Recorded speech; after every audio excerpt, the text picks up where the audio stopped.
hey, Robin Robbins here, founder of technologymarketingtoolkit.com. I was just about to dive into some turkey here for Thanksgiving, and man, I'll tell you, boy, am I stuffed.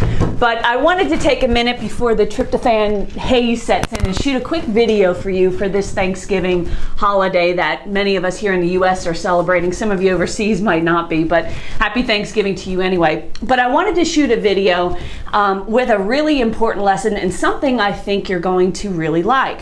One of the questions I get all the time from people is, how do I get better customers? You know, the ones who really value what you do, the ones who appreciate you, the ones who pay on time and don't argue over price, the ones who refer in abundance and are champions for your brand. And the reality is, those customers aren't found just walking around. They have to be cultivated. How? Well, I'm glad you asked. So what I have for you is a video from a friend of mine, Mark Sanborn, who wrote the book, The Fred Factor. Now, earlier this year at my boot camp, I had Mark Sanborn deliver a presentation on how to wow your customers, on how to develop raving fan customers through excellence in service. It was a phenomenal presentation. Everyone got so much out of it, and I'm going to give it to you as my gift to you for this Thanksgiving. Now, I've got one other bonus for you. If you will put a comment below this video, and the comment can be something you learned from watching this video from Mark, or maybe it's something that you're doing to develop raving fan customers. If you'll do that, leave a comment and then email my office with your address. I'll send you a free copy of Mark's book, The Fred Factor. And I just want to do this to say thank you to you and show my appreciation, of course, to you. And I think you'll find this video very inspirational. And I would recommend you share it with your team. So right after this video here, I'll go ahead and play Mark's video. So please watch it, enjoy it, share it with your team, leave a comment below, and then email my office and I'll send you a copy of the Fred Factor book. So thank you, I appreciate you, and of course, happy Thanksgiving.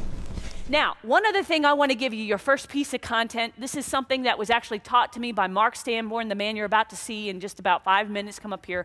And it's the concept of the total value audit. How many of you, besides Producers Club members, because you saw me do this live with all of you, but how many of you listened to the interview I did with Mark? Just a few of you? Okay, it was a phenomenal interview. He gave me this one piece of advice or one idea, and I took it and I implemented it immediately. Literally, it was like a week before our Producers Club meeting. And see, that's part, right there is a lesson. The faster you can implement good ideas, the faster you're going to see results in your business, okay? So basically what he did is he said, he gave me the idea of writing down everything you do for your customers, every valuable thing. It's whether it's a service, it's a piece of content, whether it's anything of value. Make a big list, make it like 40, 50 long. All right, think of every single thing you do for your customers. And what you do is you kind of rate it on a chart. And I think that the total value audit is in your workbook, if you guys will look at that. And he said, what you want to do is essentially give this to your customers and then go over it with your customers and ask them what they see as valuable. Okay, so we did it actually with our Producers Club members, and the reason I did it for my Producers Club members is, like all of you should do, they are my VIP clients. They're the ones that I really want to make happy. And so I wanted to know, what did they see value in the Producers Club, because we give them a lot of things. And so what I wanted to do is be able to understand what they saw as valuable so we could put more time, effort, and resources there instead of what we thought was interesting, right? And so that's what we did. And it kind of comes to a conversation I had with Bill Gates, right? So that's Bill Gates, that's me. I was out in Redmond, it was about a year ago. And one of the things that Bill Gates said is, your most unhappy customers are your greatest source of learning. And I said to him, well, I'm not sure I agree with that, Bill. Now, actually, he didn't. That wasn't the conversation. I think it was me begging him for a photo or something. And it was funny. I was standing there, and, what do you say to Bill Gates? Like, just like, hi, I'm Robin Robbins. He thought I had a stutter, I guess. And, he's like, and I said, I run a marketing company for your channel. I mean, I'm the largest marketing company for MSPs and partners in the chat. And I swear I could see in his eyes, he's like, get me the hell out of here. I mean, you know how you're talking to somebody. No, he was cool. He was totally fine. But the total value audit, this is actually in your workbooks. All right. So if you want to see an example of it, I gave you my example. But all it is a piece of paper. And it says Producers Club Total Value on it because this is my example, right? You would obviously put your company name up there. And we had them put their name and company. And we listed everything we did for our Producers Club members. And we asked them to rate them on a scale of 1 to 10. 1 being that if it went away, we wouldn't even notice. And 10 being this is so valuable. If you stopped doing this, we would stop doing business with you. All right? And we did it as a group exercise. Mark actually suggested that we do it as, as a one-on-one. So how many of you do quarterly business reviews with your clients? Okay, good. You should be doing that. Whether it's quarterly or twice a year, whatever it is, sitting down with your customers, one of the things, I'm telling you, this is groundbreaking, is write down all of the things that you do for the customer and sit across from them and go through it and say, how valuable is it? And then the next question should be, what should be on this list that's not on this list? I'm telling you, the conversation and the insights you'll get to what they perceive as valuable is incredible. So this is the first idea I want to give all of you for tonight, and I'm giving total and 100% complete credit to Mark Sanborn, who gave me the idea, and I thought it was just appropriate to share it now since he's about to come on and speak to everyone. So how many of you think you could do that? How many of you think that's a pretty good idea? Right? It's a great idea. That's an awesome idea. Steal it, use it, by all means. All right, so next speaker, as I've kind of alluded to already, Mr. Mark Sanborn. I'll read his quick bio. He is an international best-selling author, noted authority on leadership and customer service. He has served as president of the National Speakers Association, is one of the youngest speakers ever to be inducted into the Speaker Hall of Fame. He's authored 8 books and nearly 24 audio and video training programs, including the best-selling book, The Fred Factor, You Don't Need a Title to Be a Leader, The Encore Effect, Up, Down, and Sideways. And in 2007, Mark was awarded the Ambassador of Free Enterprise Award by Sales and Marketing Executives International. And his latest book, Fred 2.0, New Ideas on How to Keep Delivering Extraordinary Results, I believe is released already. Is it? I know it was just recently being released. His list of 2,400 clients include Harley-Davidson, Costco, Cisco, ESPN, First Data, In-N-Out Burger, and he lives in Highland Ranch, Colorado with his wife Darla and his sons Hunter and Jackson. So you're about to hear a phenomenal speaker about customer service that's really going to help you elevate your game. Put your hands together. Help me welcome Mark Sanborn. Thank you. Thank you, Robin. Thank you. Thank you. Good evening. By a show of hands, how many of you are here? It was kind of a tepid good evening. I mean, you're in Nash Vegas, as I like to call it. This is one of my favorite cities. This is a wonderful city with a great vibe. It's also special to me because I'm in a mixed marriage. My wife's a Southerner, I'm a Northerner. I'm a Yankee. My wife is from Tennessee.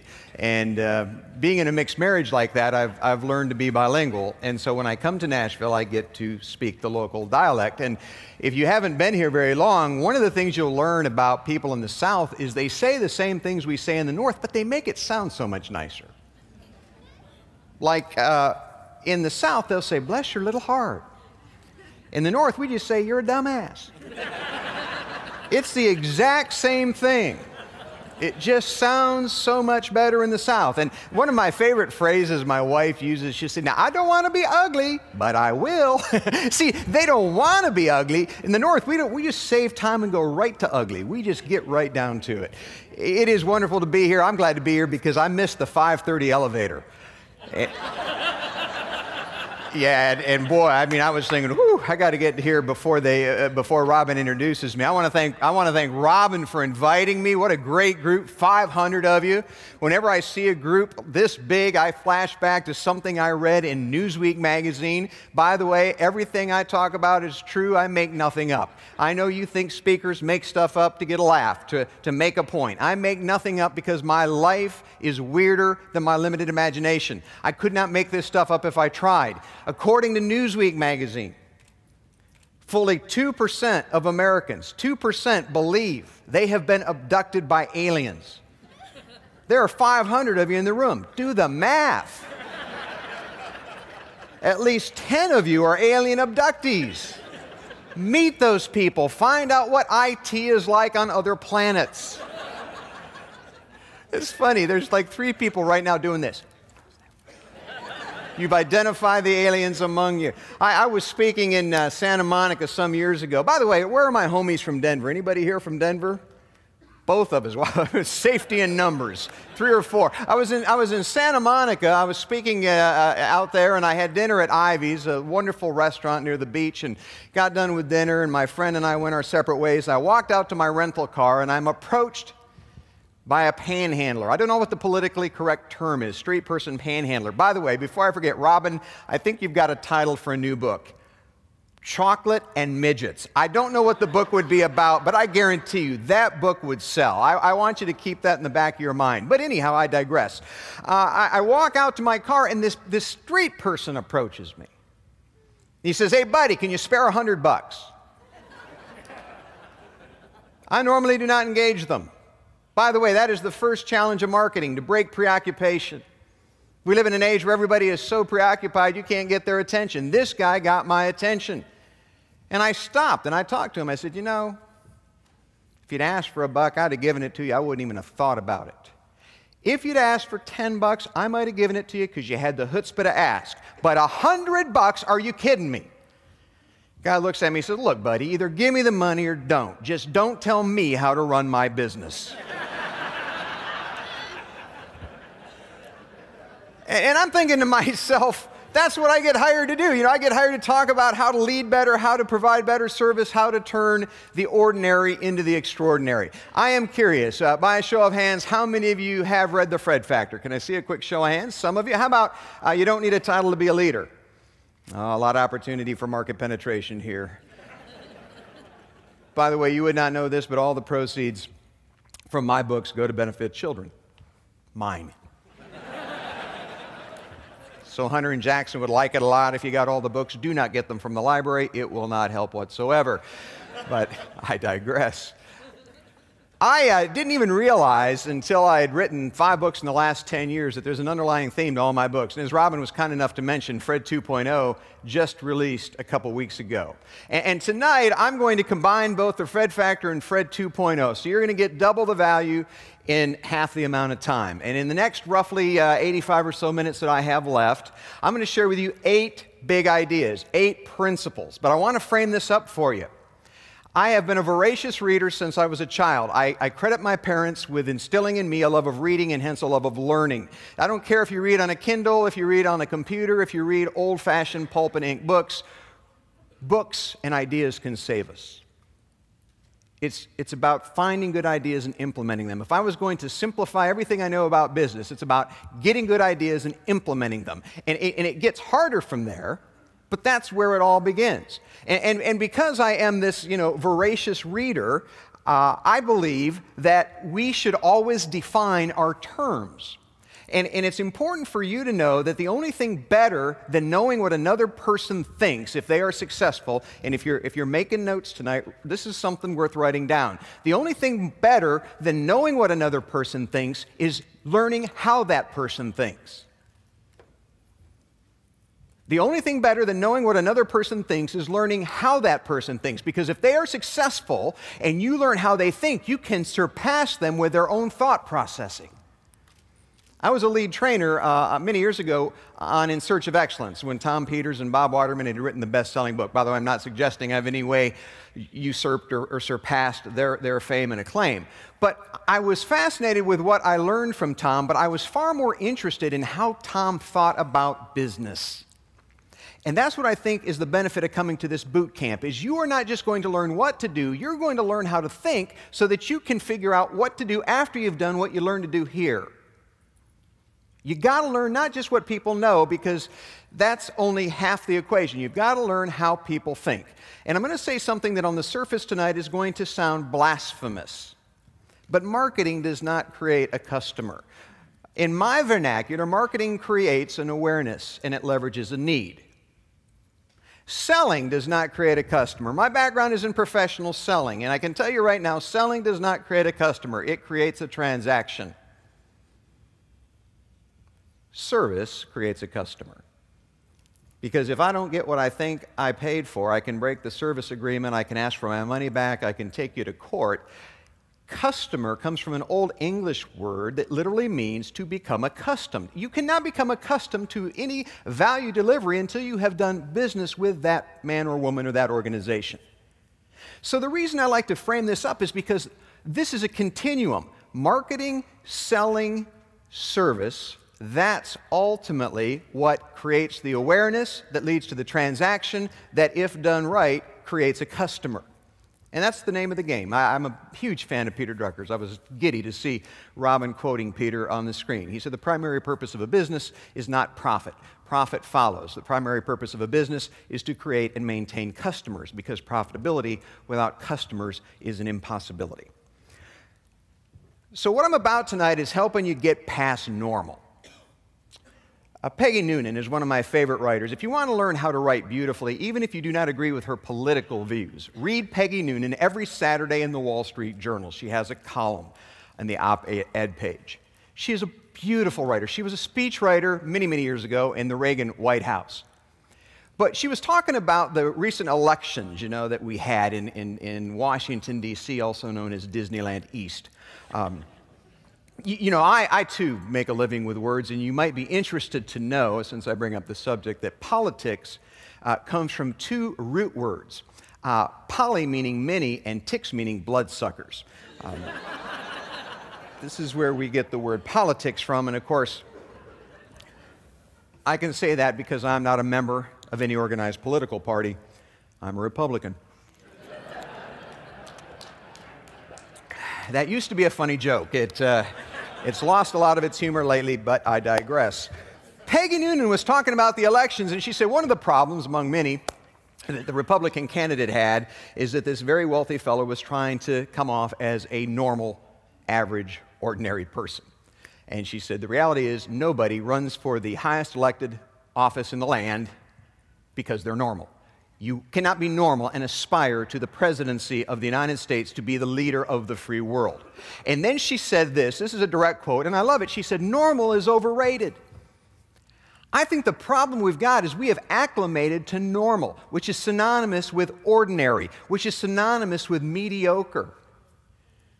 I like that Robin's mission, is to provide training and tools to help 100,000 in IT businesses become more profitable, 10,000 to be better than mediocre, 5,000 to keep from closing or going out of business, and 250 to be millionaires. But she uses the word mediocre because, frankly, there's no upside to mediocre. Your potential customers and clients, your existing clients, they don't want average and ordinary. Would that not be a compelling sales close? Why should we do business with you? Because we're absolutely ordinary. We are completely normal. Now, people often confuse going beyond normal with abnormal. Abnormal is south of normal. I'm not talking about being abnormal. We got plenty of that. You don't have to pay to go to a boot camp to see that. We are talking about north of normal, which is remarkable, which is extraordinary, which is noteworthy. It's what Seth Godin called the purple cow. Nobody talks about black and white cows. You see a purple cow, you tell people. By the way, that is abnormal, but I digress. So what I want to suggest to you tonight is that extraordinary is something that you should be pursuing in your IT business with the people that you lead and the people you do business with. And there's 4 reasons. Number 1, there is a need for extraordinary. We live in the age of hyperbole. Everything is exclamation points. Look at the outlandish claims that your competitors make.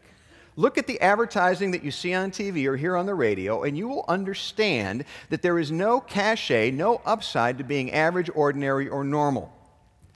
The problem is people often promote themselves as extraordinary, but then are unable to deliver it.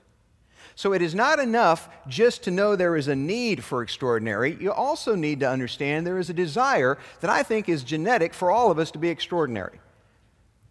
I don't know very many people that get up in the morning, look in the mirror and say, today I am going to have an absolutely normal day. Now there are some times during the day when it's hitting the fan that normal would be an improvement. I acknowledge that. But the only people, let me give you, by the way, do any of you have some clients that are cynics? This is a group participation part. This is where you'd raise your hand. How about employees maybe that are cynics? Cynics used to make me crazy until somebody explained to me what a cynic is. This helped me. A cynic is simply an idealist that doesn't want to be disappointed again. See, deep down inside, we weren't born cynical. We develop it as a defense mechanism. We tried to achieve something. We raised our hand and said, I want to try it, and then we were beaten down by the system or the people around us, the critics or the other cynics that were simply older idealists that had turned cynical. I think we all want to be extraordinary. By the way, that's a compelling employment offer for your business. If you aspire to be extraordinary, join us. You want to be normal, go somewhere else. You want to be average, not here. But there's a third key. And that is, the good news is we're going to talk about the process to achieve it. See, what you got to look for is simple systems that produce remarkable results. Throughout this conference, you're going to be exposed to simple systems. Doesn't mean they're easy. Don't ever confuse easy and simple. Simple systems that produce remarkable results. One of the things I like about the acronym REAL is the L, lucrative. Because if your business is not lucrative, it is not a business. It is a hobby, or if you're spiritual, a ministry. Without the L, it is simply something you do to fill your time. You might as well be a 501c3. You'd at least get some tax breaks. It's got to be a process not only that you as the leader can use, but that you can teach and replicate with everybody on your team, whether that's 5 or 500. And finally, the last thing I would mention is, and this is a blinding flash of the obvious, there's a great benefit, is there not? Life gets to be more exciting. You make more money. You make a bigger difference. Let me say this. If you're not making a bigger difference, you will never make a bigger margin. If you continue to make the same difference going forward you have made in the past, you will make the same profit and margin going forward that you made in the past. You have to be continually expanding your value proposition. Status quo is a myth. Nobody stays the same and gets ahead. Because even if you stay the same, your competitors keep getting better, and in a relative sense, you lose ground. The book, Fred 2.0, let me just tell you in advance, and I'm going to tell you a little about Fred, the original book, as well as Fred 2.0. The biggest mistake I think people make about the Fred factor, what I'm going to share with you tonight, is they think it is about customer service only. Now, certainly, don't argue with your customer. When I wrote the Fred factor, I wrote it as a business philosophy book. About 1 million copies were purchased here in the U.S., and another 1 million internationally, and most people thought it was a customer service book. Don't argue with people. If they want to buy it as a customer service book, God bless them. I wrote it as a business philosophy book, and here's why. The Fred factor isn't about people only in customer service, but it is always about service. If you're an engineer or an educator or a lawyer or an admin, whatever you do, isn't it being of greater service to people? Value and service are synonymous. You want to grow your value proposition? Be of greater service. Minimize the brain damage that your clients face. Increase the joy they have, or do both. But it's always about service. Here's the point. What I'm going to share with you tonight is always about service, but it isn't only about customer service. Yes, you can use it in customer service, and you should. Don't confine it there. Here's my definition of leadership, because the challenge I'm going to have with you at the end of my program is to go back and learn, live, and lead the Fred Factor philosophy. By the way, if there's a couple of people going, oh man, that's so silly, corny, I know it is. I wrote the book.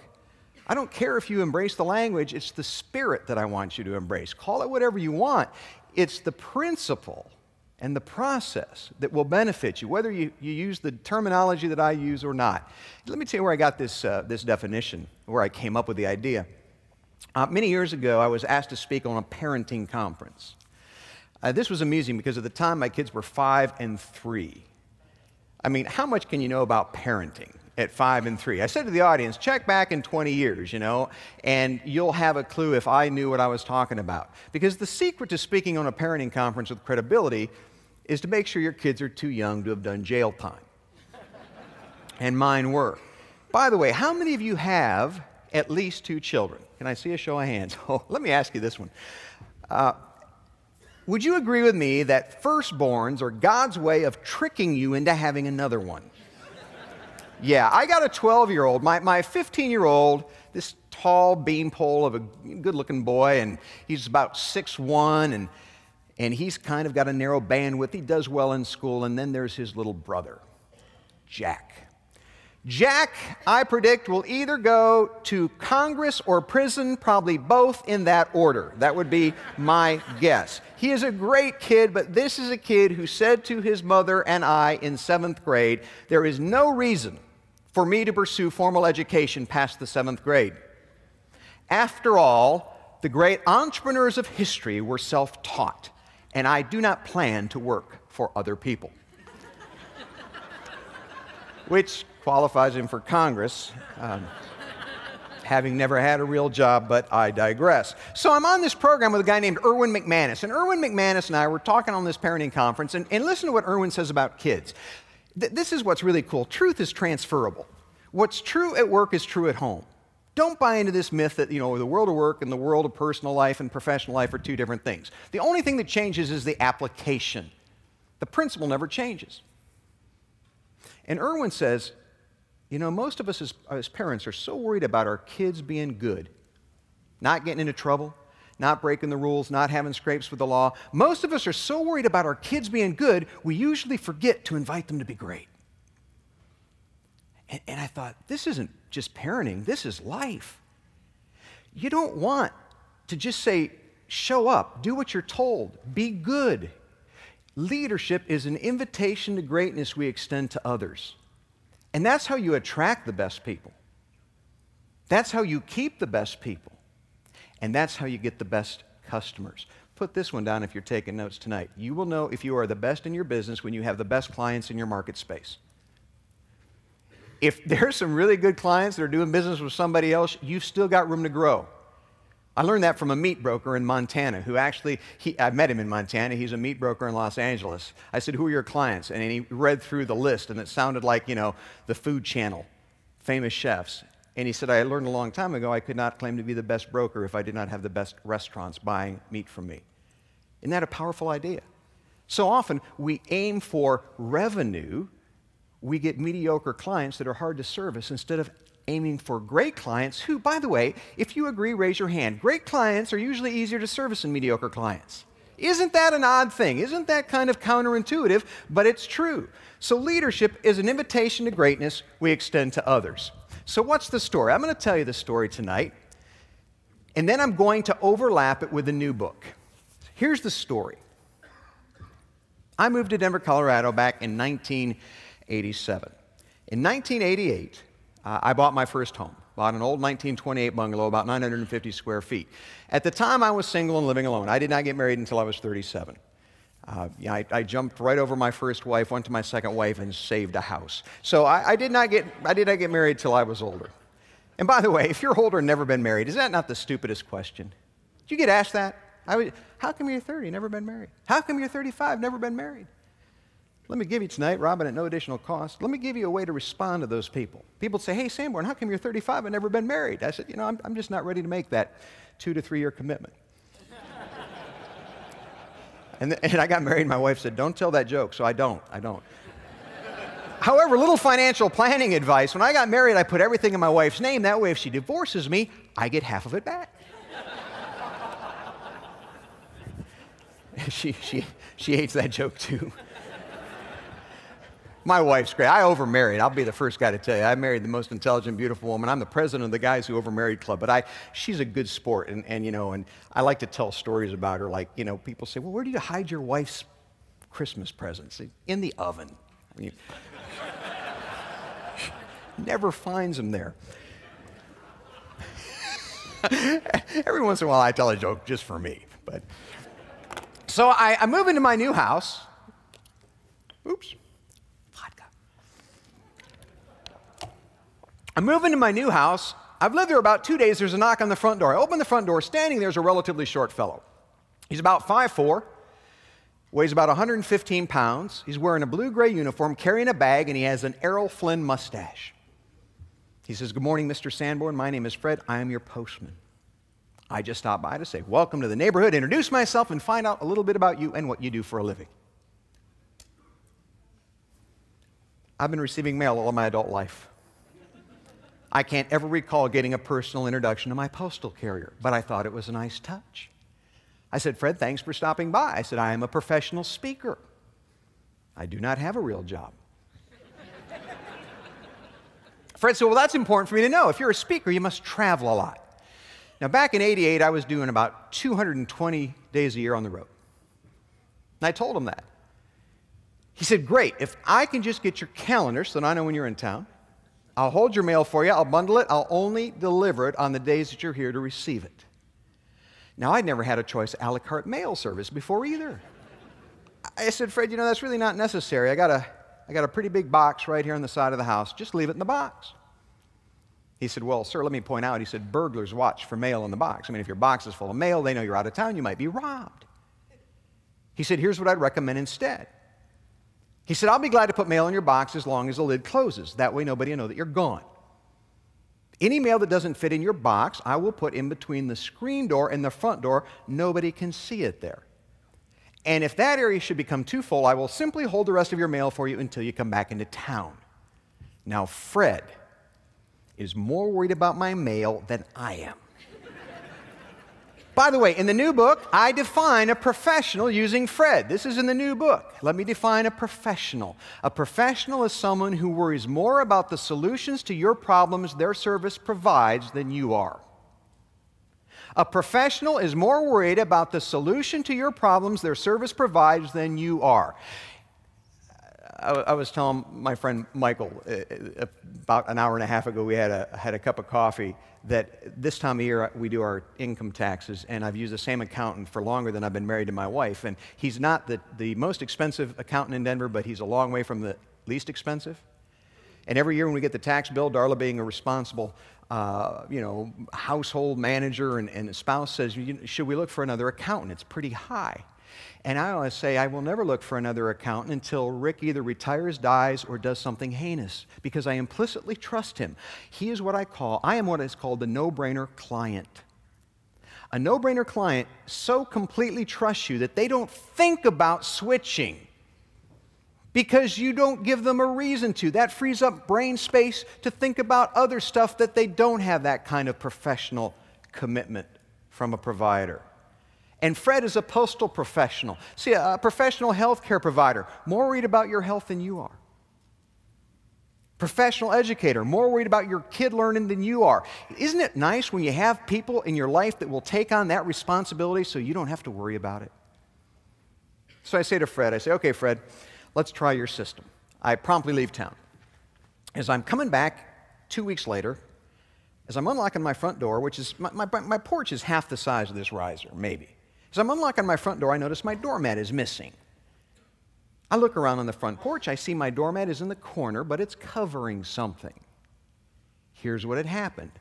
UPS had misdelivered a box of mine 5 doors down, left my box on somebody else's porch. Lucky for me, Fred the postman was on the job. Fred saw my box on the wrong porch, picked up this heavy box, carried it down to my porch, put it in the corner, wrote a personal note of explanation on it, then tried to disguise it with a doormat so nobody would take it. Not only is Fred delivering mail, now he's picking up slack for UPS. The first time I told this story, I was in Los Angeles. Guy comes up to me at the end of the speech. He said, "Hey, buddy, be honest. Were you talking about the United States Postal Service? Or does Denver have their own?" I said, "No, unbelievably, this is extraordinary service from an unlikely source." So that first Christmas, '88, I was grateful. I left a little gift in the box for Fred to express my appreciation. Now, the next day that mail got delivered, I had an unusual letter in my mail. See, the letter had a stamp on it, but the stamp wasn't canceled. I see from the return address, the letter is from Fred Shea, my postal carrier. See, Fred lives in Northland. I lived in Denver. Fred knows it's a felony to put unposted mail in a box. So even though he carried the letter from his house to my house, he still put a stamp on just to keep it legal. Yeah, so after I cut the stamp off, I read the letter. Letter says, Dear Mr. Sanborn, thank you for remembering me at Christmas. I'm flattered that you talk about me in your speeches and seminars. Sincerely, Fred the Postman. That was, by the way, the first time, to my knowledge, he ever signed his name Fred the Postman. So fast forward the tape. 1995, I met Darla. We got married. She moved in. But in 1997, we were expecting our firstborn. We moved down to Highlands Ranch, where we live today. But for almost 10 years, Fred Shea delivered our mail. And even if you'd read the book, there's a few things you may not know. Number one is when the book came out in 2004, Fred had been an employee of the United States Postal Service for 27 years and never been recognized by his employer. His customers knew he was extraordinary. His coworkers found him inspirational, but nobody at USPS noticed. And when the book came out, they did a little ceremony for him at a substation. Very important point. If you want to have more Freds in your life, pay attention to the ones you already got. Because right now, if you got 5 employees and 4 are great, you're paying attention to the one knucklehead.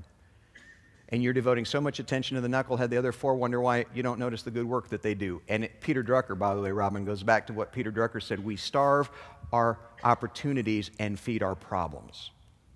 Now, I'm not saying you don't need to deal with the problems. I'm just saying don't deal exclusively with them. Pay attention to the people on your team, to the people in your life. I've had people complain about crap like you wouldn't believe. 25 years, people will wait until the room is empty and come up and complain about where they work. And in 25 years, I've never had anybody come up and say, you know what I hate about working here? You can't do anything without somebody thanking you for it. Oh my God, it's making me crazy. But I have had managers come up and fold their arms and say, you know, we don't give out praise and recognition easy. You got to work for it. Like there's some kind of bragging rights to that. I love this saying. You've probably heard it before. This is a very erudite group. Gratefulness creates a great fullness of heart.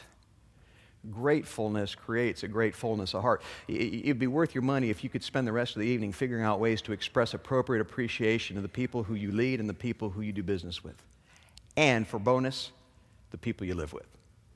So number one, Fred had never been recognized. And see, here's the message. Nobody can prevent you from choosing to be extraordinary. You may not be rewarded for it. You may not be encouraged for it. You may never have been taught to do it. At the end of the day, you and I choose, sometimes in spite of, not because of, we choose to be extraordinary. And that's the underlying theme to the last 5 books I've written, even though they're on different topics. The second thing you wouldn't know is my favorite line from the book. I said to Fred, I said, the end of the book, Fred Factor. There's a chapter called The Spirit of Fred. I said, Fred, why do you do it? He doesn't get paid more. He is not incentivized. He will not become a millionaire. He will not double or triple his revenue. He does an extraordinary job for the same amount of money as everybody else who does a crappy job. So I was curious. I said, Fred, why do you do it? And he talks about 6 things that motivate him, but this is my favorite. He said, I lay in bed at the end of the day. I only worry about one thing. I said, really? I worry about all sorts of stuff. He goes, nope, the only thing I worry about is, did I waste any of the day I just finished? Did I waste any of the day I just finished? Here's the idea. Fear nothing but to waste the present moment.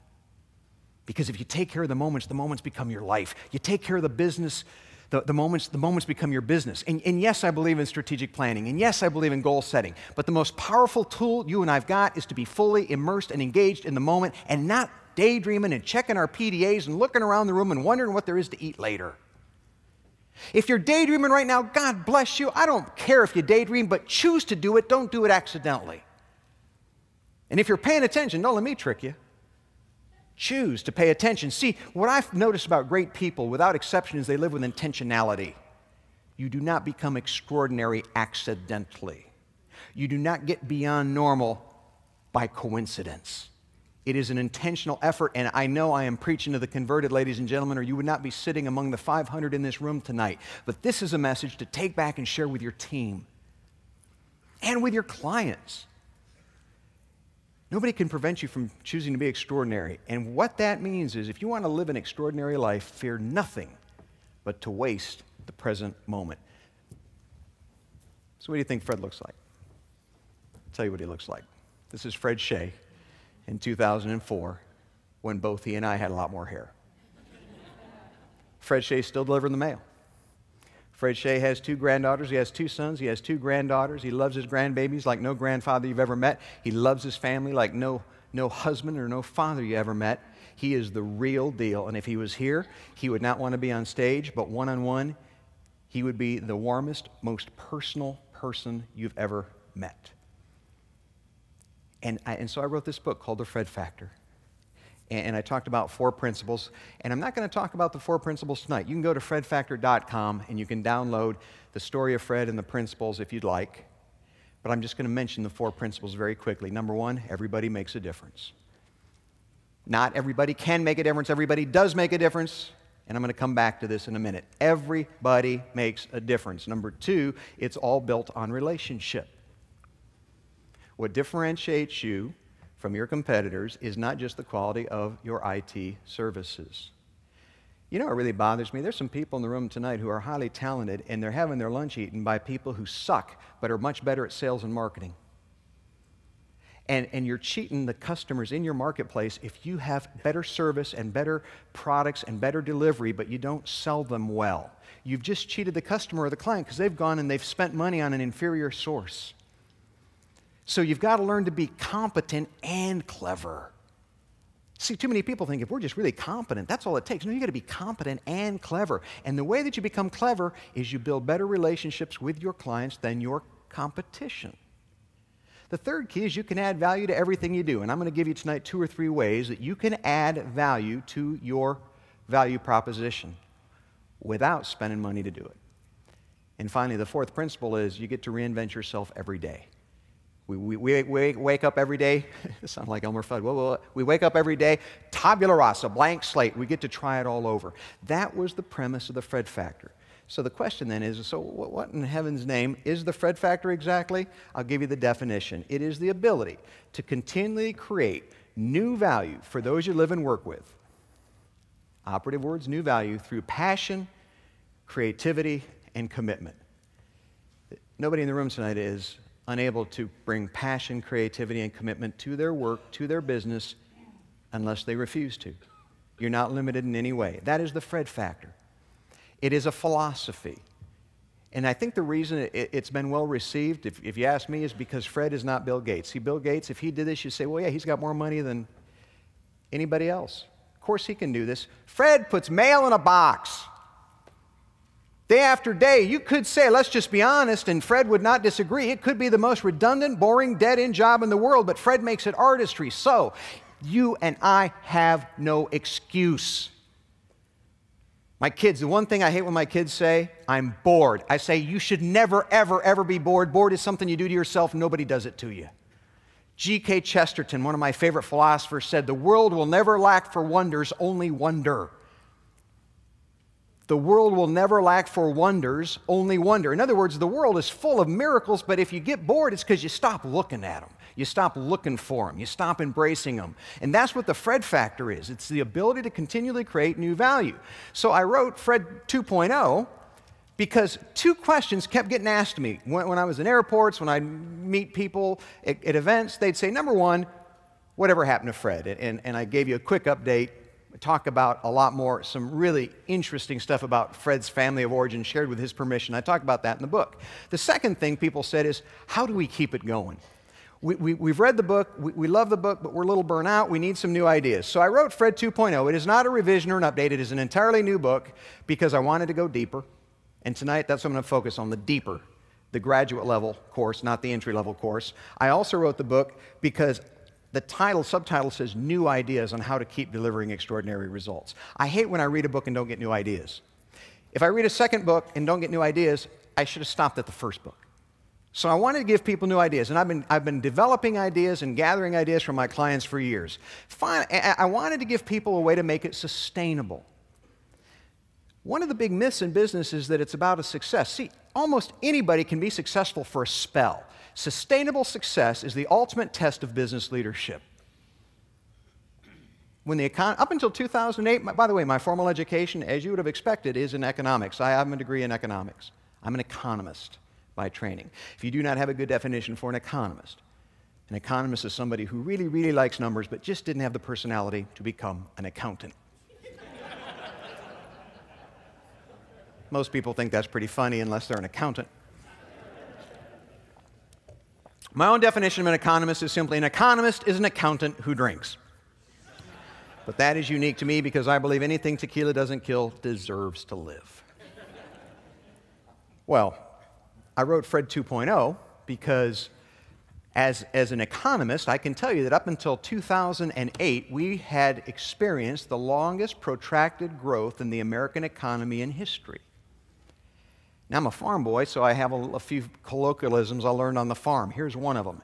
In a tornado, even turkeys fly. That means if you were doing good, kicking butt and taking names up until 2008, you had a harsh reality in 2009 when the economy went into a major recession. It separated the men from the boys and the women from the girls, didn't it? And what I love is the people, in a way I love them, in another way they make me nuts. The people that continued to succeed when everybody else was tanking. Because see, if everybody failed, wouldn't that, at least you go, well, I wasn't the only one, we all failed. No, there's always those people that are the exception to the damn rule who figure out a way to succeed, not because of, but in spite of, and we call them leaders. That's what leaders do. They learn and they keep tackling the problem from a different angle until they prevail. So I'm going to give you the 8 ideas. Here's the first idea. It seems decidedly soft. Start with commitment. Electronic Data Systems, arguably a highly successful Fortune 500 company, had a motto for years. They used to say, SS equals HS. Does anybody know what that stands for? SS equals HS. In this technology-driven company, it stood for the soft stuff is the hard stuff.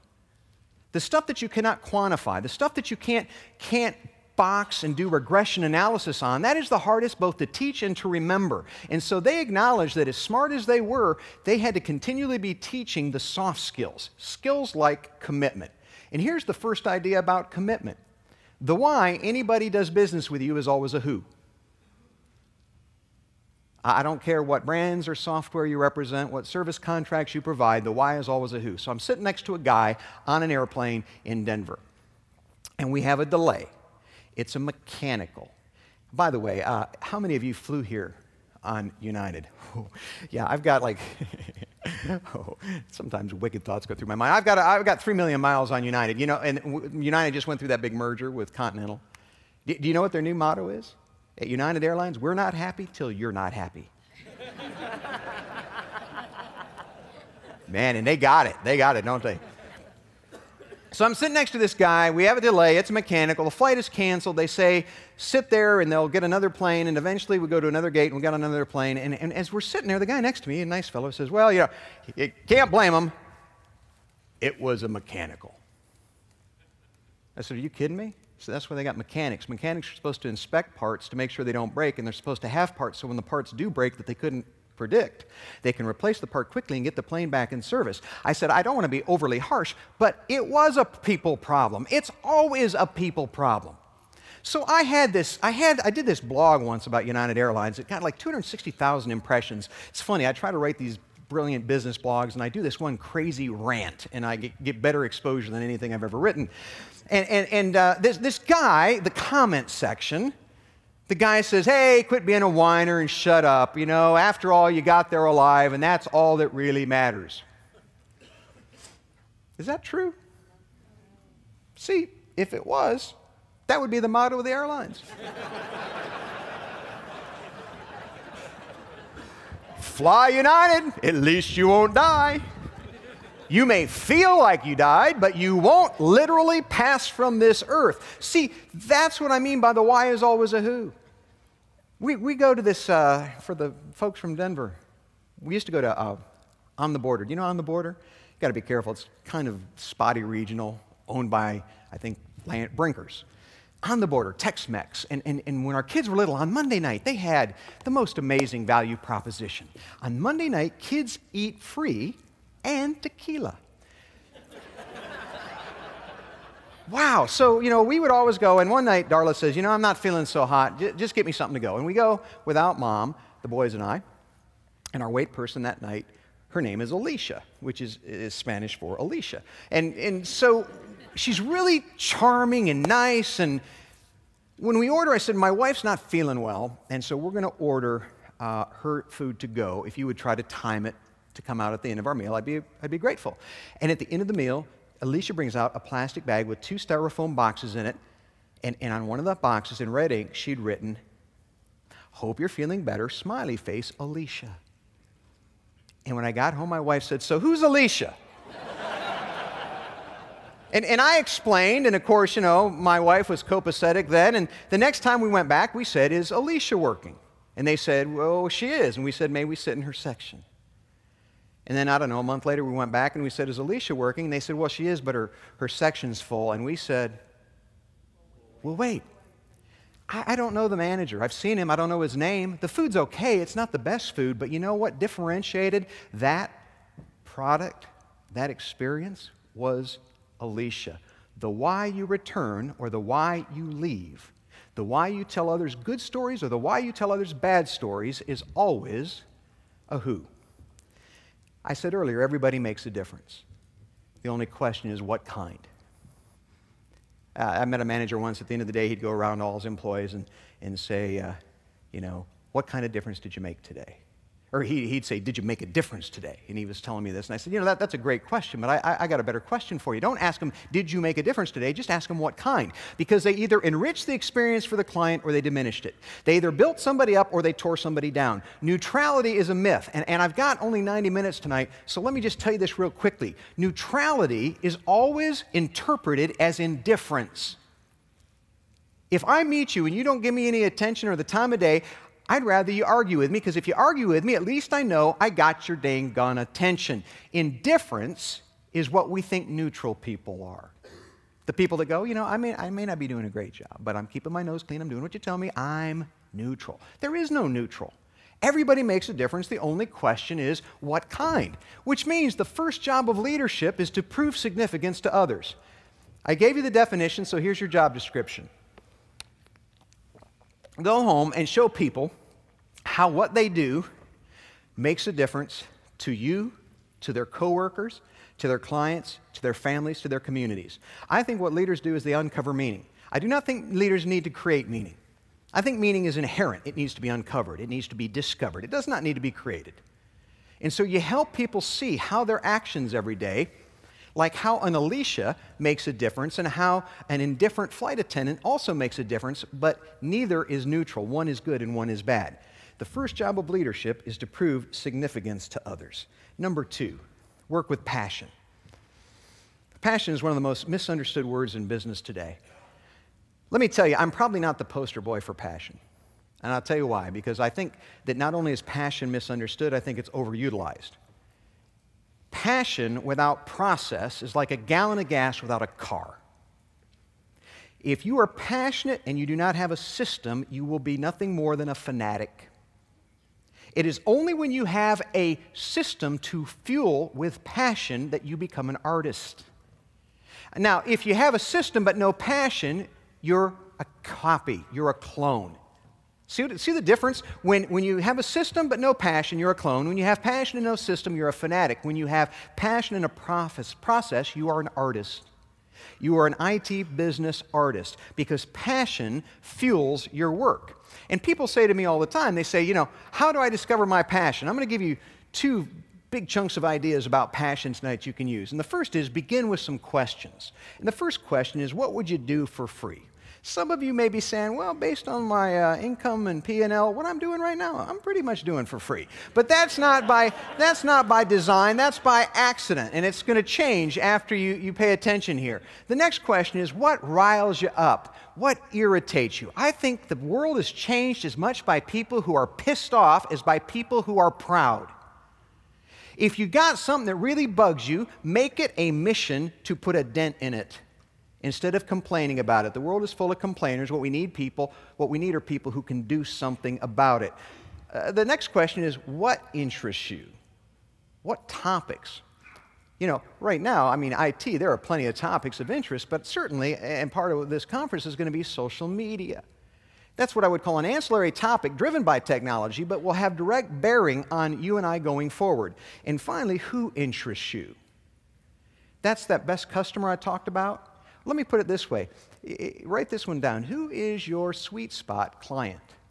A sweet spot client is the client you can serve most easily and profitably versus a client you can serve. The clients you can serve most easily and profitably, meaning you know that based on their demeanor, their business, their needs, you're going to be able to take good care of them and it's not going to make you break a sweat. You know what you need to do? You need to carry a stack of your competitors' business cards. And whenever you meet one of those clients that you know is going to be a vexation to your spirit and a pain in your butt, you need to say to them, I really wish I could help. I can't, but here's someone who can. Send bad business to the people who truly deserve it. That's the point here of who interests you. I call it your sweet spot client. Now, the other mistake that people make about passion is they say, I'm just not passionate about everything I do. Nobody's passionate about everything they do. You know, some things don't really deserve passion. Expense accounts need to be done accurately and in a timely manner. It doesn't take a whole lot of passion. But I'm going to show you the 4 buckets of passion because most Americans only know about one. There are 4 buckets of passion. Here's the obvious one. It's first of all what you are passionate about what you do. For me, I love to speak. This is the highlight of my day. Next to the time with my wife and boys, the highlight of my day is when I get to stand in front of an audience and share ideas that I hope are going to benefit them. Getting on airplanes and staying in hotels, no matter how nice the hotel and no matter what airline, has no appeal to me. Over 3 million miles and 24 or 500 hotel stays, I mean, it's a necessary evil. So I can't be passionate 24 hours a day if I'm only passionate about what I like to do, which is give the speech. So I got 3 more reservoirs. Next is why I do it. See, it changes it when I say I'm getting on this airplane, not because I want to take an airplane ride, but because there's an audience that has engaged me and I've got a chance to make a difference. The why, you know, Nietzsche, over-quoted Nietzsche. He or she who has a reason why can bear almost any how. I will tell you this, you will not be an effective leader until you have a compelling reason to lead. The first time you encounter resistance, the first time you hit a storm or a speed bump, you're going to lose your enthusiasm and you're going to become an ineffective leader. You've got to have a compelling reason why for what you do to sustain you through the stuff that's difficult. The third thing that you can be passionate about is how you do it. Now, I love this one. This one isn't as sexy, but this one's very practical. Years ago, I was contracted to teach a course on team building. The course was designed by a college professor. It was very academic. It was so academic that it not only bored the audience, it bored me. It was a 6-hour course that talked about forming, storming, norming, and whatever. I mean, it was just abstract, and I said to myself, I cannot spend another day teaching this course. I redesigned the course. I came out of business. I was a working manager. I knew that working managers wanted practical ideas they could use to get people to cooperate and work together. I redesigned the course. The course was licensed as an international program, became the 2nd best-selling video series in the United States for a matter of time, and also it became a book. Now, I'm going to let you in on a little secret. I do not have a particular passion for team building. I had a passion for how it was taught. Right now, there might be a process, there might be an opportunity in your business that is decidedly unsexy, but nobody's paying any attention to it, and people are just putting up with the mundane, the average, and the ordinary. Why not get passionate about how you do it? Why not reinvent the process, make that the point of passion? You say, well, Mark, what if I can't get passionate about the what, the why, or the how? Here's your trump card. You can always be passionate about who you do it for, the whom. Your family, your kids. Maybe you're involved in philanthropy. I hope you are. Another sign of success. The more successful you become, the greater your interest in philanthropy will become, and if it doesn't, you will become less successful. Don't ask me how that works. I don't have time to explain it. But the more successful you become, the greater your interest in philanthropy will become, and if it does not increase, you will not stay successful very long. It's just a law of the universe. I don't get it, but it's true. So those are your 4 sources of passion. And what I would suggest you do is teach this to your team and simply say, you know, I know you're not passionate about this, but let's be passionate about why you're doing it. Or let's be passionate about the client that you're doing it for, or the son or the daughter that's a sophomore at the university that you're doing it for. Because you can then help people uncover more passion than they thought they had. This is a guy who's passionate. Lorain, Ohio. His name is Dr. Matt Messina. He is a dentist. That is his staff. And in the chair is one of his patients. Dentist Matt Messina found out that many of his patients were older folks, and the older they got, the less friends and relatives they had alive to celebrate their birthdays. So whenever they had a patient come in for a teeth cleaning, they would check the calendar, and if the birthday was anywhere close, a month either before or after, they inventoried supplies and threw an impromptu birthday party for the patient. This is a 93-year-old man holding up his little miniature birthday cake, and here's the rest of the story. They have noticed that now their older patients make an appointment to have their teeth cleaned on their birthdays. Is this not cool? I mean, here's a guy that's differentiated his practice and done a truly noble thing for another human being, for a group of human beings, elders, which frankly our culture seems to have lost our respect and admiration for, and that is tragic. That's the beauty of business. This is a thinking person's sport. But you got to be passionate, because if you're not passionate, then you won't really ever get creative. You got to get creative. I like the term second and third thoughts. The quicker you solve a problem or come up with a solution, the less likely it will be the best solution. The quicker you solve a problem or come up with a solution, the less likely it will be the best solution. Here's the corollary, especially for big businesses. The faster and more money you throw at a problem to solve it, the less ideal the solution. Do not buy your way out of problems. Think your way out. Replace money with imagination. Replace capital with creativity. This sounds like blasphemy to a group of IT professionals, but I sometimes, when I speak at a users group, I'll say, there is something more powerful than technology, and the VP of sales, smoke will start to come out their ears. And I'll say, stick with me. The only thing more powerful than technology is ingenuity. And the only thing more powerful than ingenuity is human ingenuity leveraged by good technology. Do you see the beauty of what you do? You're all in the leverage business. You're in the business of not only being more creative and being more ingenious, but teaching your clients to be ingenious and then giving them the technological levers, whether it's the cloud or software or hardware, to increase their results. So the question is, how do you do it? First of all, ask. Robin talked about the total value audit. The total value audit is a great way to find out what your clients value, and when you say what's not on the list that should be on the list, that gives you ideas of what you could add. But here's something else. I'm sure a lot of you picked up on this.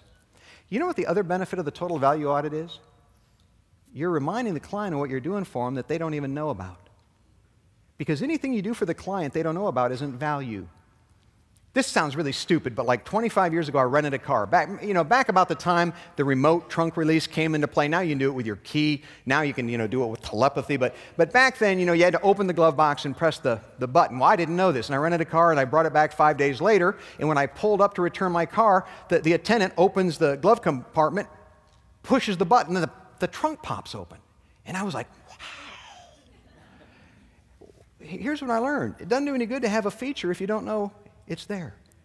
And what the total value audit does is it's a creative way of reminding your client of what you're doing for them. They don't think about it at a conscious level. It brings the unconscious into the conscious level.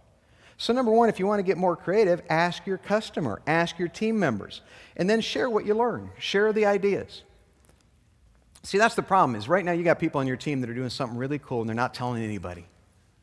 You know why? Because it gives them a competitive advantage, and you're only rewarding them for individual effort instead of team results. Wow, boy, we could go way off on this one. If you want to get your team to work together, pay people for individual and team accomplishment. Link the two. And what you'll find is the really smart people will start sharing more with the not-so-smart people so that everybody can make more money.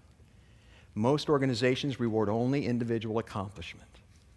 I'm suggesting that to get people to share ideas, incentivize them, whether it's just verbal acknowledgement or actually paying them more.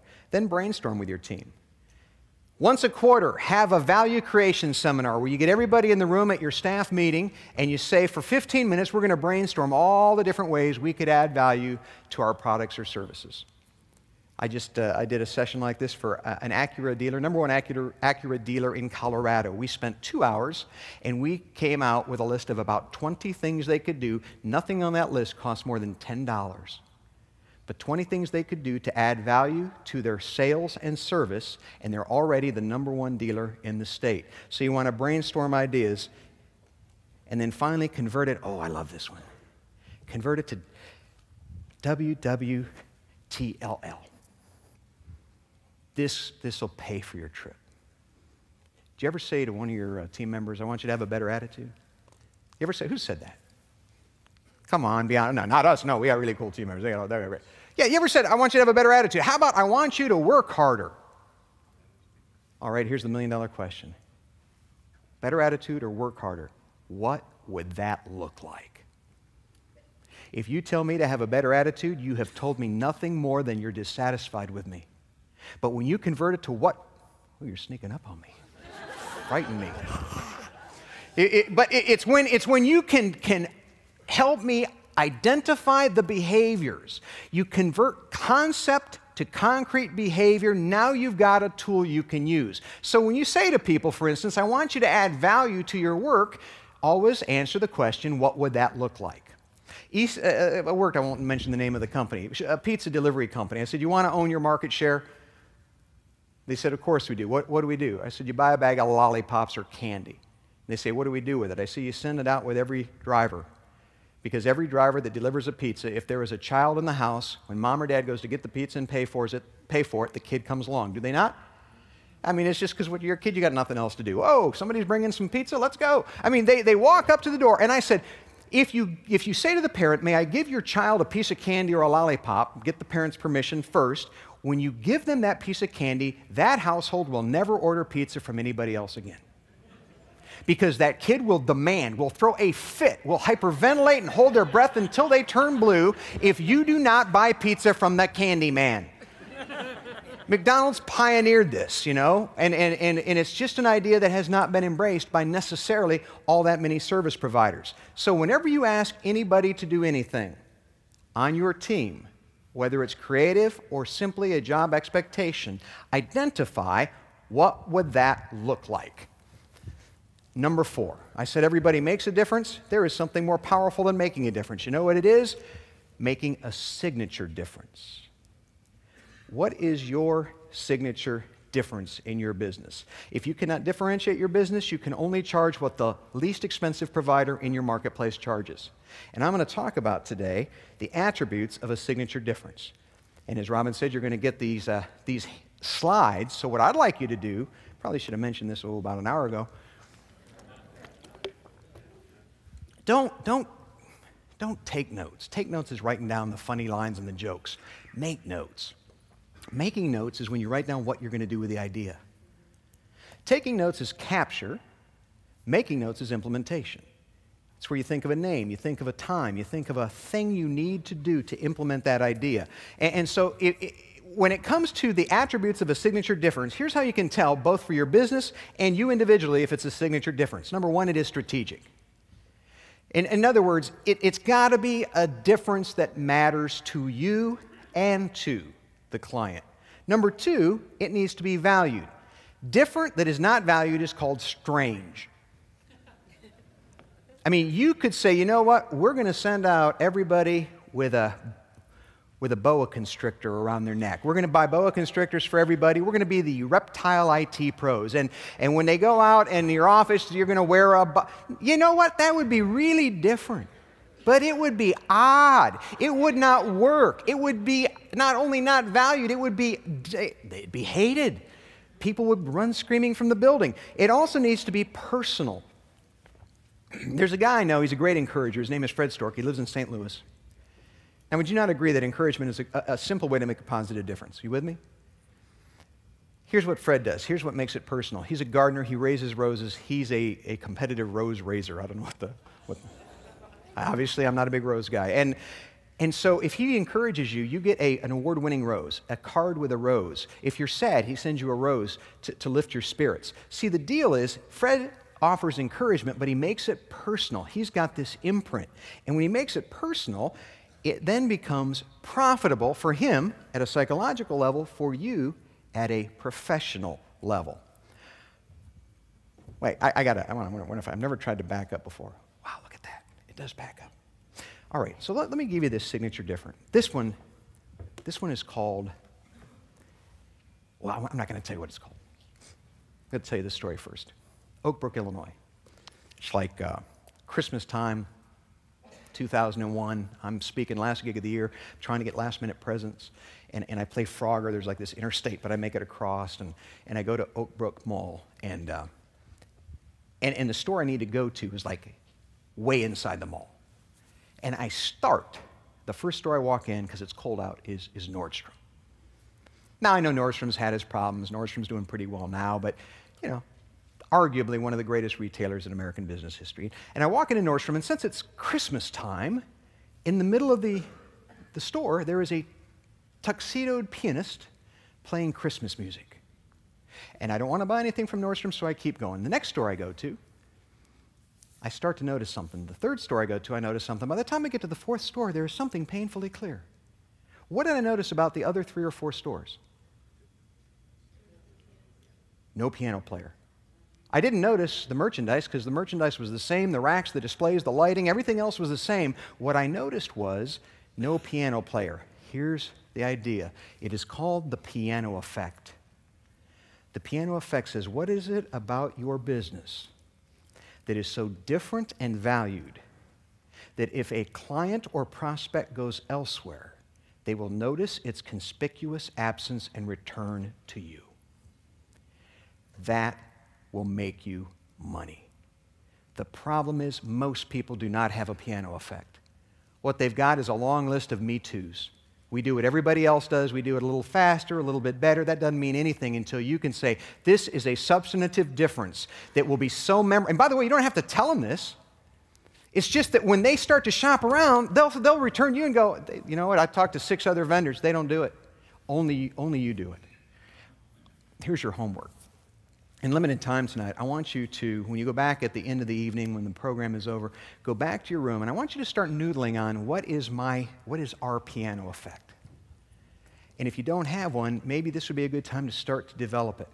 Maybe as you are having breakfast tomorrow morning with some of your colleagues here at this boot camp, you might have a conversation with them. Because your friendly competitors, most of you aren't in the same market space geographically, maybe a few of you are, but start to noodle on what can we do that would be so different, so strategic, so valued, that it would create profit by locking us in against competition that does not have our piano effect.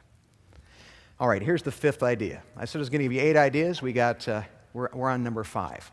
In the first book, I talked about relationships differentiate. It's all built on relationships. And I talked about 7 B's. I don't have time to talk about 7 B's tonight. I'm going to give you the really deep stuff. Some people are, you're not going to, what I'm going to talk about you didn't hear in business school, really. Unless you went to seminary. You might have heard this in seminary, probably did. You did not hear it in business school. But I'm going to talk about how to build deeper relationships. And I'm going to give you 5 words that will frighten some of you. And I know this because the first word I had to completely eliminate from my book, The Fred Factor. In The Fred Factor, I used the word love 9 times. My editor was a wonderful guy named Roger Scholl, and Roger said, Mark, we cannot put the word love in a business book. We are going to substitute the phrase generosity of spirit. If you're reading The Fred Factor and you come to generosity of spirit, I'd like you to cross it out and write in the word love, because that's the way I wrote it. And I said, okay, Roger, so why can't I use the word love? And he said, because love freaks out business people. I've come to believe Roger's only half right. Love freaks everybody out. Because it's emotional, it's sanguine, it's sentimental. But see, I want to define love a little differently. Love is a commitment to treat people with dignity and respect, regardless of how you feel about them and regardless of how they make you feel.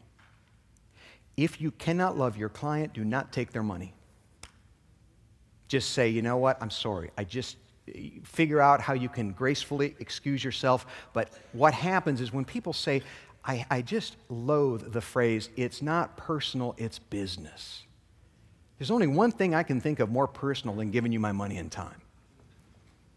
All business is personal. And one of the things that before we're done tonight, I'm going to give you a little clue about now is the single greatest change in business going forward, in my opinion, centers on emotion. We're going to talk about that in a minute. So number one, it's about love. Here's another word. It's about redemption. I was speaking at Caesars. I was doing a breakout for like 200 people at like 9 in the morning. So at 8 o'clock, I got in late the night before. I go in the room and they got security. You ever seen the security, for meetings at Caesar? You got to wonder about Las Vegas, hookers and what else was it, Robin? I mean, and thieves, hookers and thieves. That's all they got in Las Vegas. And so they got security and the guy says, whoa, buddy, where's your badge? I go, oh, I don't have a badge. I got in late last night. I'm a speaker. I need to get in and set up my room. He goes, you're not coming in unless you got a badge. I'm normally a pretty mellow guy, but would you agree we all get tired and stressed? We can sometimes be a little edgy. And I go, no, you don't understand. I've got 200 people showing up. If you do not let me go in and set up my room, for an hour and a half, you're going to have 200 people checking their email and reading the paper. He says, what makes you think they ain't going to do that anyhow? Now, at this point that he pushed me just far enough that I did that stupid thing we all do in a pinch. I asked the stupidest, non-threatening question in the world. What did I say? What's your name? Like I'm a career impediment to this guy. I'm going to sink his boat at Caesars once I know who he is. He said, my name, sir, is Joel, and when you talk to my boss, tell him what a great job I'm doing.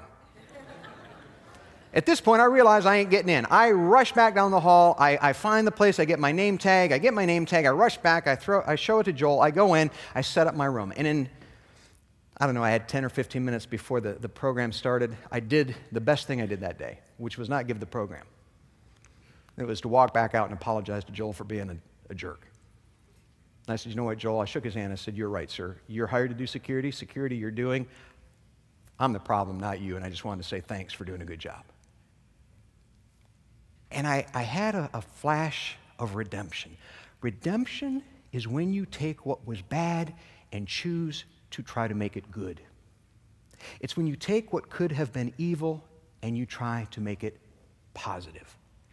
And it always requires an act of courage. And I'm not saying that to talk about what a great guy I am, because trust me, there are far more times that I don't think redemptively. But do you have a client right now? You got into some kind of spitting match with them, and on principle, you're not talking to them, they're not talking to you. What would happen if every once in a while you chose a redemptive outreach? And you said, I feel bad about how things ended. Matter of fact, I'm not even calling to ask you to take me back. I'm just calling to say, I'm sorry we disappointed you. It doesn't even matter what happens with the client. Your soul will be enriched. You'll feel better. You'll walk a little straighter. Redemption is something we don't think about in business because it sounds too squishy. And we don't think about mercy. Mercy is when you don't give people what they deserve. It's the opposite of an eye for an eye, a tooth for a tooth. Mercy is when you like to kick somebody in the rear end and you give them another chance. I had a business manager a few years ago that did some things that hurt me deeply. Took advantage of my trust and my leadership and injured me financially and even more deeply emotionally. And people have said, I guess you're never going to do that again. I mean, how you managed her? And I said, yeah, I am. I mean, I hope I'm going to be a little wiser, but I'm not going to change who I am because somebody took advantage of me. I am going to withhold what I could have done to get even because it would have hurt me more to try to get even than to let it go. And mercy is when you don't give people what they deserve. People don't always reserve trust. I'm kind of old-fashioned. I won't trust you indefinitely. You got to have some boundaries. But sometimes I will trust you because it is in my nature and I accept full responsibility. Just like mercy is the opposite of grace. Grace is giving people what they don't deserve. Grace is giving people what they don't deserve. And finally, last but not least, is compassion. You know, compassion is easy to understand. Here's how compassion works. Be as nice to others as you want others to be to you. I'm really nice to myself. If I'm a jerk, I go, well, I was up late, blah, blah, blah, blah, blah. I got excuses, you know. When I drive in traffic, I'm the only guy that's driving the right speed. Anybody else like me? Everybody else driving the wrong speed. And if you're in front of me, I blow my horn. I believe in giving feedback. And I'll tell you the honest goodness truth. Every once in a while, you know, I'll be like, and the person will glance up, and I know him. It's my friend Shoop. And do you think I go, Shoop, you idiot, get out of the way. No, suddenly I'm like, hey, Shoop, hey, buddy, both hands off the wheel like I want to hug him through the windshield. Shoop's still a crappy driver.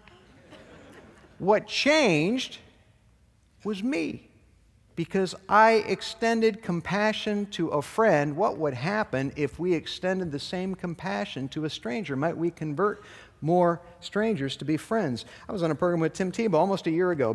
It was really interesting. If you follow football, it was right when Denver was releasing him, and he was going to the Jets before the Jets didn't play him and then released him. But he was at the absolute height of his career, and I was on a leadership forum in Lakeland, Florida, and the word was he was coming from the main building to the auditorium, and I kid you not, there were 300 people lined up along the sidewalk like Palm Sunday. I mean, just people that wanted a glimpse, maybe touch him as he went by. And it was kind of cool because Tim, in my opinion, I'm not going to comment on his athletic ability, but he's a salt-of-the-earth guy. He was asked, by the way, what do you want your legacy to be in football? You know what he said? Young guy, he's in his early 20s then, still mid-20s. He said that I made a positive difference in a kid's life. Never heard a pro quarterback say that. I've heard pro quarterbacks say they want to leave a passing legacy or a win legacy or a Super Bowl. But Tim was saying, no, I want to make a positive difference in a kid's life. And I remember thinking, what would happen if we treated everybody like Tim? What would happen in your marriage if you got as excited about returning from this trip to Nashville to see your spouse as people were when they wanted to see a glimpse of a man they would never see again and probably never meet in person? What would happen with your client relationships if you really deep down inside were as appreciative and fond of your client as sports fans are of their favorite quarterback? That's what treating people big is.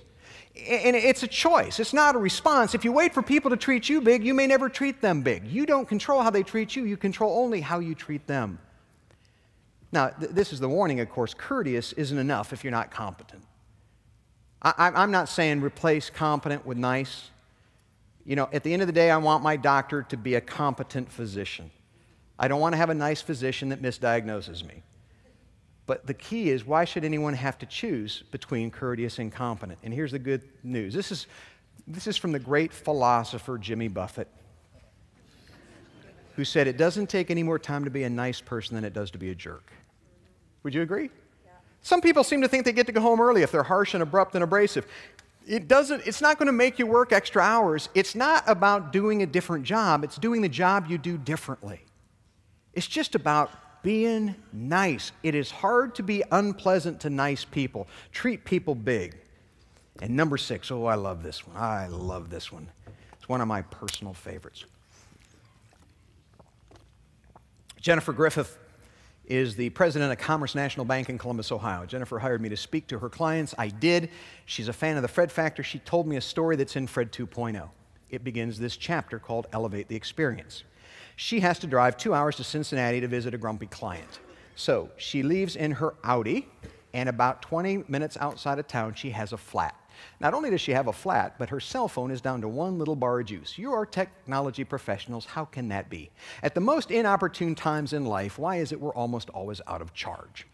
She now has a dilemma. If she calls her client, who's already grumpy, to say she might be late, she might not have enough juice to call for a tow truck or repair service. If she calls the repair service, she may not have enough juice to call the grumpy client. What do?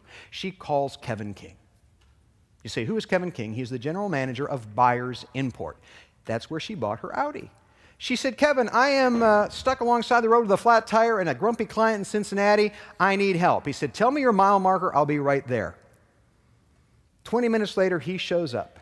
He shows up with a loaner car, his own personal vehicle, a charger for her cell phone, and a hot cup of coffee, her favorite brand. He says, take my car and just return it or let me know when you come back. At the end of the day, she drove back. She went home, tired, exhausted. She called Kevin and said, would now be a good time to bring the car over? He said, of course not. You're tired and exhausted. Leave it in the driveway. I'll bring your car back in the morning. He brings her car back in the morning. The tire is fixed. She says, what do I owe you? He says, you don't owe us anything. And he said, oh, and by the way, we washed your mats. They're in the trunk drying. At this point, Jennifer says, Kevin, now you're showing off. Not only did you give me the personal use of your car, not only did you give me the charger and the coffee, and not only did you fix my tire for free, but you washed my mats. And he said, it's not a problem, it's what we do. What do you do to elevate the experience? Pine and Gilmore wrote about the experience economy many years ago. They said, we all create experiences. Guess what? That's a no-brainer. We all create experiences. How do you elevate the experience? I'm going to give you 4 ideas that you can use to elevate every client's experience. Number 1, you must provide value. You cannot elevate a subpar experience. I'm sorry. If you charge too much, deliver too little, you cannot elevate that. You've got to find out in advance what the client expects and give them at least what they expect. That is the price of admission. Number 1, the client receives value. But number 2, they are pleasantly surprised. The pleasant surprise can come when there's a trouble ticket. The pleasant surprise can come as something that you provide when things are good, but it's got to be something they didn't expect. And here's what you teach your team. A, B, C, D. Above and beyond the call of duty. Go above and beyond the call of duty. I worked with Mayo Clinic in Phoenix. Mayo Clinic in Phoenix, actually, are in Scottsdale, Arizona, is on the north side. Their clientele, well, the average age of their patients is deceased. These are very old people. And at Mayo Clinic, people would come in and they'd say, how do I get to radiology? And they'd say, follow the red stripe, 3rd door, go left. Follow the yellow stripe, 2nd door, go right, 3rd door on the left. And they would find these older people days later in the halls, wandering, dehydrated, still looking for radiology. So they said, what could we do to elevate the experience? No, they didn't. They didn't say that at the time because they hadn't read the book. What they said is, what can we do to make it better? And here's what they did. One of the leading medical institutions in America improved their quantitative service scores, not through the clinical treatment of their patients, but by walking them to the room. So when somebody said, where's radiology? They said, ma'am, sir, let me take you. And they would take them, and they didn't have the lost, unhappy patients, and the patients liked Mayo Clinic even better. That's the pleasant surprise. But here's the 3rd key. This is the test of an elevated experience. Is anybody happier because they did business with you? If they're not happier, you didn't elevate the experience. I want to see a bump in the emotional meter. I want people to feel a little better because they got to hang out with me that day. This is the key to business going forward. It is not the management of product or service delivery. It is the management of emotional outcome. Let me share something that somebody shared with me recently. I can't get too specific, but they were talking about this one program that people signed up for. Totally different market space, totally unrelated to what you do in IT. But this person told me something fascinating. He said, 90% of the people in the program will never implement what they learn, but 100% will leave happier. See, what he was saying is we can't control what they do with the information, but we can control how they feel about the experience. That to me is radical because Jeff Bezos, I guess, I've always heard it pronounced Bezos, but you guys probably know better than I. Bezos, Bezos, you say potato, I say potato. Bezos says we don't worry too much about the competition because that takes the focus away from the customer. We worry about the customer, and if we take care of the customer, we don't have to worry about the competition. What are you doing to make people happier? That's what the 3rd key is. And when you do that, this is the payoff. They tell others. They say, and you know what? When you see a really good movie that you like, what do you say? You don't say, this was a really good movie I like, do you? What do you say? You say, you should see this. You've got to see this. For God's sakes, don't miss this. That's what you want people to do. You want to say, you need to do business with these guys. Let me introduce you. You don't ask them for the referral. They offer it because they're so doggone happy about the experience they had with you that, like Jennifer Griffith, not only do you tell others, but you happen to tell a guy that writes books, and now it's in print. And I got to believe it's going to bode well for Kevin King and Buyers Imports. Elevate the experience, number 6. Number 7, we're getting near the end, so this should not come as a surprise. Lead like Fred. There's 4 things you got to do. This is an acronym. I know acronyms are hackneyed and trite and tired, but they're also a great memory device. How do you lead like Fred? 4 things. Number 1, you find Freds or potential Freds. You are consistently on the lookout. That means if you don't have a job opening, you should be recruiting right now. Biggest mistake small business people make, and even large business people, is they recruit to fill a position after the position is vacated. You need to fill the position before it's vacated. My brother's a restaurateur in Denver. He used to have a sports bar called Dr. Feelgoods. And whenever I would eat at a sports bar or a restaurant and get good service, I would take out my business card and write my brother's name on the back. And if the wait person was good, I'd say, you're probably really happy with your job here, but if you ever are looking for work, I want you to call him. My brother, he runs a sports bar. I think he'd be a good fit. And I was, for my brother, a heart hunter. Not a headhunter. You can hire headhunters. You get heart hunters for free. They're people that know you and your business well enough to find people to recommend to you. Always be recruiting. Then you reward the ones you've got. You figure out a way to tangibly reward them for their good work. If you reward everybody the same, everybody eventually becomes mediocre. That's the problem I have with the tax system in the United States, but I digress. By the way, I'm 54 years old, and I never thought I would live to see the day that free enterprise would come under attack in our nation. When I was young and I saw a successful person, I wanted to find out what made them successful so I could do it. We live in an age where somehow people are being taught if someone is successful, they took advantage of you to become successful. Penalize them. And as a quick aside, we need to be ambassadors of free enterprise, or the system that has given us this opportunity will eventually diminish. Right on. Thank you.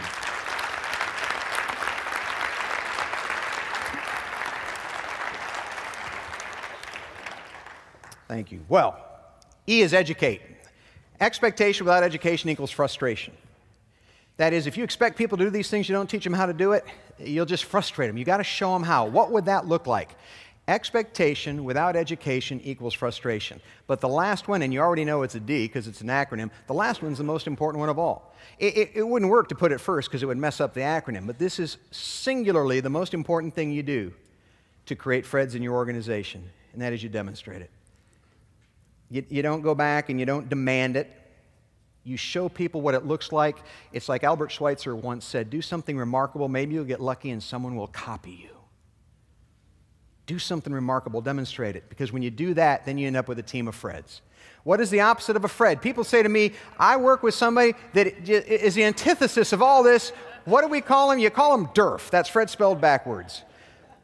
A woman said, I work at a company that just sucks the Fredness right out of you. That's not good either. You don't want to be a DERF or a Fred sucker. You want to be somebody who injects the enthusiasm of Fred. And how do you create a team of Freds? Well, here, let me give you these ideas. First of all, go beyond best practices. My clients will say, Mark, would you talk a little bit about best practices in our industry? I say, no. Don't believe in them. Why? Because today's best practice is next month's second best practice. I believe in better practices. Best practices is Blockbuster. Better practices was Netflix. You want a challenge tonight? How about next practices? Next practices is a lot of what Apple has focused on historically. Next practices change the game. Better practices improve the game. But best practices are a misnomer. So go beyond best practices. Talk about how we can do it better. And then share those ideas with your team. I'm going to come back to it a third and final time. What would that look like? And then encourage it versus demand it. Now, the only way you're going to get people to try this stuff is if you reward their attempts and not just their successes. The reason why your employees won't try new things is they're scared that if they do it and it doesn't work, you're going to beat up on them. You can't get people to innovate if you only reward the successes. You must reward the attempts. So after you've assembled this team, and by the way, I think most of you right now, if you've got somebody on your team that has not a bat's chance in Hades of ever being a Fred, you owe it to them and to yourself to free them, to liberate them, to pursue their bliss elsewhere. We just don't get that in business. Small business is the worst because we're just so desperate to have warm living beings that show up every day and do at least a half-assed job of what we don't have time to do. And so when we think they might quit, we beg them to stay even though we hate them. And so what you need to do is you need to be honest. I had an employee years ago. I would complain to my wife. I would complain to my pastor. I'd complain to my friends. And one day I had, you know what a friend is? A friend who is somebody who loves you enough to tell you the truth. And he said, Mark, who hired her? I said, is this a trick question? He said, no, who hired her? I said, I hired her. He said, then you got one of two choices, buddy, because I ain't going to listen to you bellyache anymore. Either keep her and quit complaining or get rid of her. And I let her go that next day, and it was profound. And you know what? She was not disappointed. I think she was happy. I think she was kind of going home at night going, I couldn't get him to fire me today either. I don't understand why that is. Well, here's what it's about. essential Latin for Freds. And caro imparo. I didn't do that well in Latin in high school, but this is what Michelangelo said at the height of his career when he was the most famous painter of the Renaissance. And caro imparo. Anybody know what it means? I'm still learning. Yeah, it's the Latin imperative for still I am learning. I'm still learning. By the way, I've got a CD. I've got a DVD, ma'am. I got some stuff I was going to give away and I forgot. So she's so proud. She's talking to her friends and missed it. I'm going to give you a free DVD. So come on up at the end. She's high-fiving. See, I got Latin right, by golly. Ask for a raise while you're at it, because you still I am learning. See, what that simply means is you're here because you know that the only way you're going to get better is new ideas well implemented. That's how I began tonight.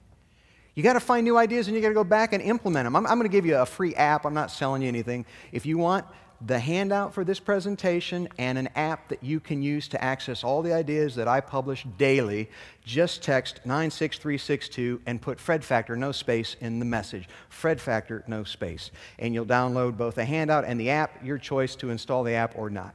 So here's what I want you to take back with you. I want you to right now write down, even if you hadn't been taking notes because you knew you were going to get the PowerPoint or Keynote slide deck, I want you to write down 3 things you're going to do as a result of having spent 90 minutes of your life. Life is short. We've been together 90 minutes. I just want you to write down 3 things you're going to do. I'd like it to be about becoming more Fred-like or teaching others to be Fred-like, but frankly, if you got to cheat and write down something unrelated, go for it. I want you to write down 3 things you're going to do having sat through 90 minutes with me tonight. Take a moment, please, to do that.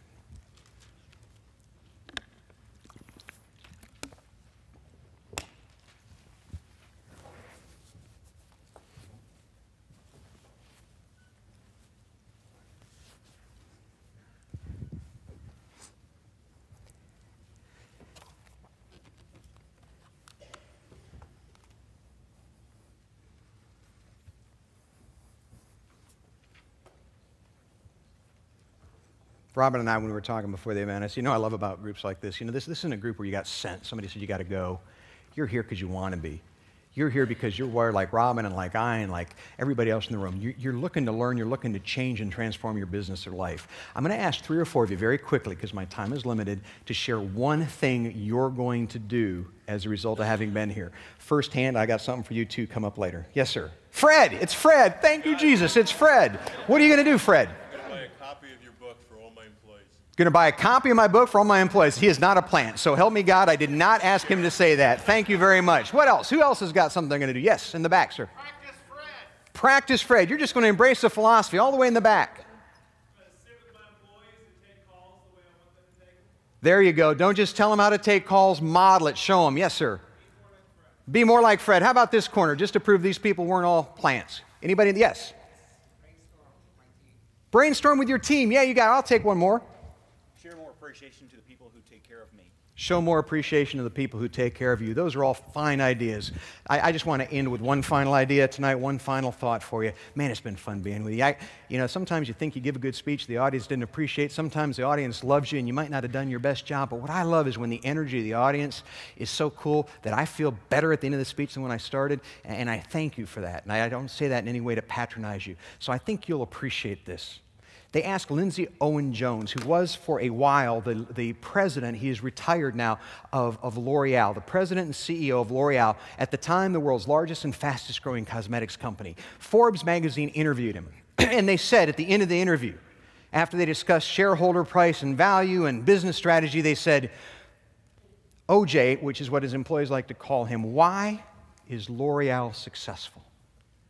It was the best answer I've ever heard a business leader give about business success. He said, if there is a reason why we are successful at L'Oreal, it is because we love this business a little bit more than our competition. Ladies and gentlemen, if you love your business a little bit more than your competition, I guarantee you, you're already a Fred. Thank you. Godspeed.